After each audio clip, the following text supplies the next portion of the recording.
শুনুন, বলছি আমার না খুব কাজের প্রয়োজন, আপনি আমাকে একটা কাজের ব্যবস্থা করে দিন না।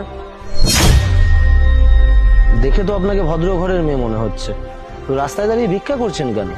না না, আমি ভিক্ষা করছি না, আসলে আমার বাচ্চার শরীর খুব খারাপ, ওর শরীর ঠিক করার জন্য টাকা পয়সা লাগবে, আমি তার বিনিময়ে আপনাকে কাজ করে দেব, যথারীতি কাজ করে তারপর আমি কিছু টাকা আপনার থেকে নেব।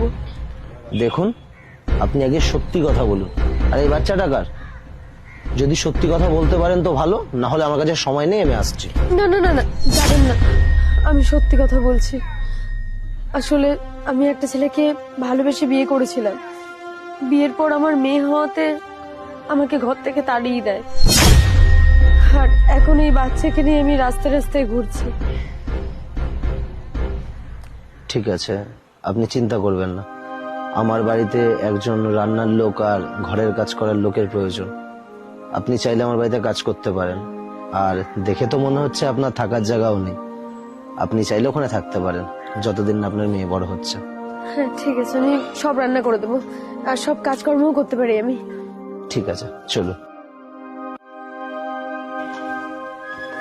এসো। এটাই আমার বাড়ি, আর ওদিকে রান্নাঘর, আর এদিকে একটা ছোট্ট রুম আছে তোমার থাকার জন্য। দেখে তো মনে হচ্ছে কিছু খাওনি এখনো সকাল থেকে। আমি কিছু অর্ডার করে দিই?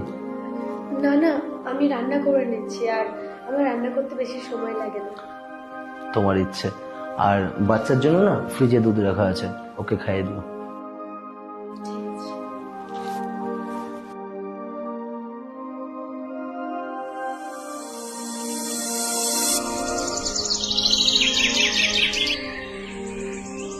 প্রীতি, হ্যাঁ, আমার রান্না হয়ে গেছে, আমি খাবারগুলো বেড়ে দিই, তাহলে বসো তুমি। না, তোমার মেয়ে কোথায়? ও তো স্কুলে গেছে। আচ্ছা, তোমার সাথে আমার একটু কথা ছিল। হ্যাঁ বলো। দেখো, আজ 6 বছর ধরে তুমি আমার সাথে রয়েছো। আমার ভালো সময় খারাপ সময় সবটাই তুমি দেখেছো। আর এই বাড়িরও সবকিছু তুমি গুছিয়ে রাখো, আমারও খেয়াল রাখো। তাই বলছিলাম, আমরা যদি বিয়ে করে নিই।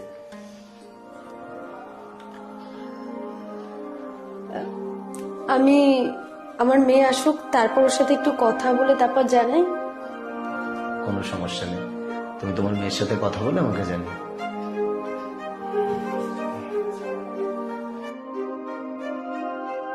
বলছি শোনো না,